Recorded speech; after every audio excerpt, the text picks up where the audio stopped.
வணக்கம். எல்லாம் வல்ல மூகாம்பிகையினுடைய அருளோடு இன்றைய சிந்தனைகள்.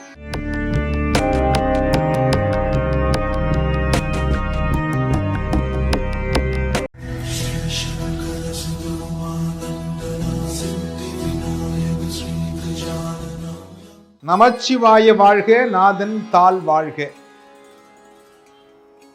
சிவாய நமஹா. ஆதிசங்கரர் சொல்லுகிறார், கனவிலும் வேறொரு தெய்வத்தை நினைக்க மாட்டேன், ஆழ்ந்த தூக்கத்திலும் வேறொரு தெய்வத்தை நினைக்க மாட்டேன், என்றும் சிவமே சிவமே என்று உருகி இருப்பேன் அப்படின்னு சொல்றார். நிறைய இடங்கள்ல சொல்லியிருக்கிறது. வேதம் 4லும் மெய்ப்பொருளாவது நாதன் நாமம் நமச்சிவாயவே. இந்த நமச்சிவாய மந்திரத்தை, நமச்சிவாயத்தை எப்படியெல்லாம் நாம் பயன்படுத்தலாம்? ஆதிசங்கரர் சிவபெருமானுடைய பெருமைகளை சொல்லுகின்ற பொழுது,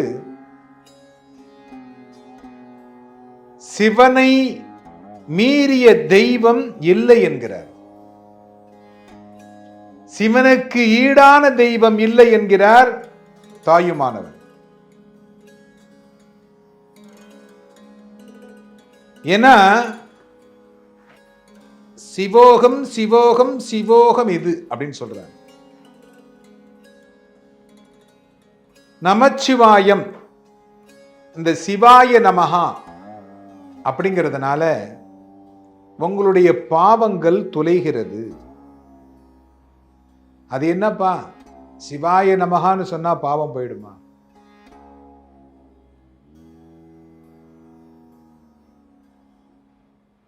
ஏன்னா 63 நாயன்மார்களில் ஒரு நாயன்மார் என்ன பண்றாருன்னா, சிவாய நமஹா என்பதை சொல்லி அவருடைய பாவங்களை போக்கி இருக்கிறார். சிவாய நமஹா என்று சொல்லி மருந்து கொடுத்து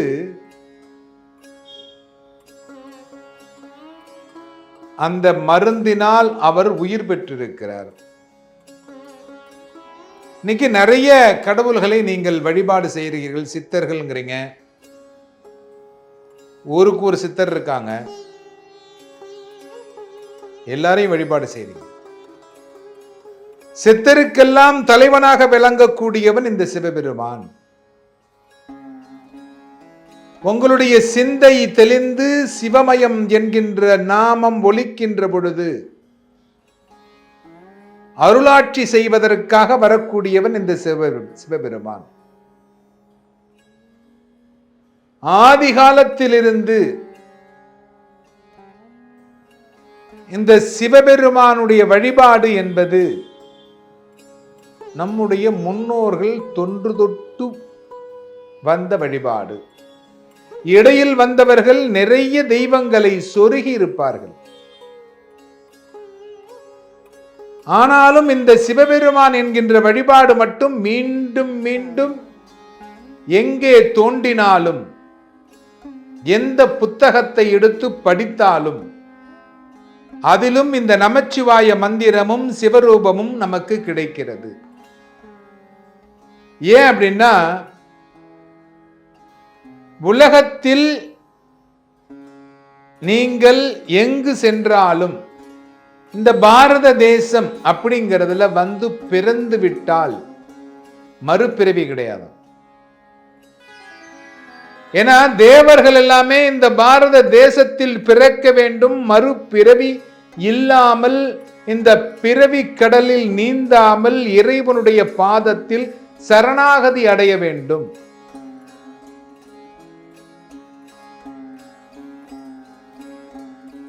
அப்படின்னு நினைக்கிறாங்களாம். அப்படிப்பட்ட இந்த நமச்சிவாய மந்திரம், சிவஸ்வரூபம் தமிழ்நாட்டில் மட்டும்தான். எங்க பார்த்தாலும் எந்த இடத்திலும் பஞ்சபூதங்களுக்கு சிவலிங்கம், பஞ்ச பாண்டவர்கள் பூஜை செய்த சிவலிங்கம் இல்லையா? ராமன் பூஜித்த சிவலிங்கம், ராமேஸ்வரம், ஜோதிர்லிங்கம் அப்படின்னு நிறைய சிவலிங்கங்கள் நம்முடைய வாழ்நாளில் பார்த்து கொண்டே இருக்கிறோம். மதங்களை கடந்து, உணர்வுகளை கடந்து இந்த சிவலிங்கம் அப்படிங்கிறது எல்லா இடங்களிலும் பரவி இருக்கிறது. அப்படிப்பட்ட சிவலிங்கங்களை இந்த கார்த்திகை மாதம் சோமவாரங்களில் இந்த சிவநாமங்களை கூறி சிவபெருமானுக்கு பூஜைகள் செய்தால் சகல தோஷங்களும் நீங்கி உங்களுக்கு வெற்றி என்பது கிடைக்கும்.